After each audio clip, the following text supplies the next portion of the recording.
제6장 내가 빈틈 하나 남기지 않고 성벽을 다 쌓았다는 말을 산발락과 도비아와 아라비아 사람 게셈을 포함하여 우리의 원수들이 들었습니다. 하지만 그때까지도 문짝은 달지 못한 상태였습니다. 산발락과 게셈이 나에게 전가를 보냈습니다.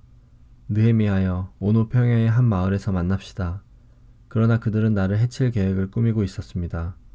그래서 나는 사람들을 보내어 이렇게 말했습니다. 지금 중요한 일을 하고 있으므로 내려갈 수 없소. 이 일을 끝마치기 전까지는 당신들을 만날 수 없소. 산발락과 게셈은 똑같은 전가를 4번이나 보냈습니다. 그때마다 나는 똑같은 대답을 하였습니다. 산발락이 5번째로 자기 종을 시켜 나에게 전가를 보냈습니다. 그 종의 손에는 봉하지 않은 편지가 들려 있었습니다. 그 편지의 내용은 이러합니다. 당신과 유다 사람들이 왕에게 반역할 계획을 세우고 있다는 소문이 온 나라에 퍼지고 있소. 가스무도 그 소문이 옳다고 말하고 있소. 당신이 성벽을 쌓고 있는 것도 그 때문이라고 하오. 그 소문에 따르면 당신이 그들의 왕이 되려 하고 있다는 것이오. 또한 당신이 예언자들을 내세워 예루살렘에서 유다의 왕이 있다라고 선언하게 한다는 것이오. 왕도 이 말을 듣게 될 것이오. 그러니 이 문제를 가지고 함께 이야기해 봅시다. 그래서 내가 그에게 답장을 보냈습니다. 당신이 한 말은 사실이 아니오. 그것은 당신이 마음대로 지어낸 생각일 뿐이오. 우리의 원수들은 우리에게 겁을 주려 했습니다. 그들은 그렇게 하면 우리가 힘을 잃고 성벽 쌓는 일도 하지 못할 줄 알았던 것입니다.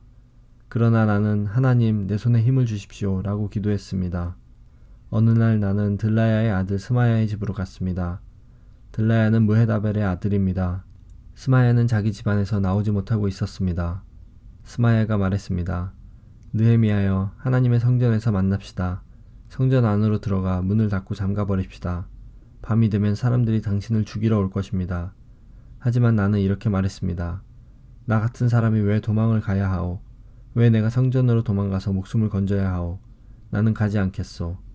나는 스마야의 말을 들으면서 그것이 하나님께 받은 말씀이 아니라는 사실을 깨달았습니다. 도비아와 산발랏이 그에게 돈을 주어 나에게 이런 예언을 하게 한 것입니다. 그들이 스마야에게 돈을 준 까닭은 나에게 겁을 주어 죄를 짓게 하려는 것이었습니다. 그렇게 되면 나에 대해 좋지 않은 소문을 퍼뜨려 나를 해칠 수 있기 때문입니다. 나는 이렇게 기도했습니다. 나의 하나님, 도비아와 산발랏을 잊지 말아 주십시오. 그들이 한 일을 잊지 말아 주십시오.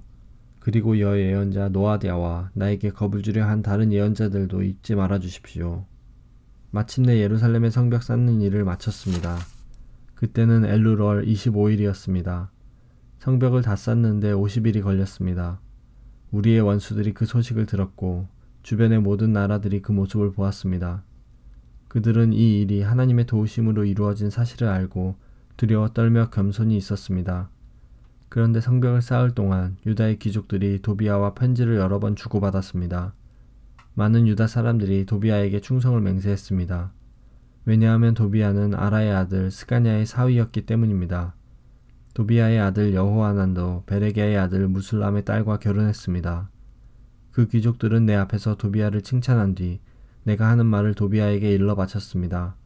그래서 도비아는 나에게 겁을 주는 편지를 보냈습니다.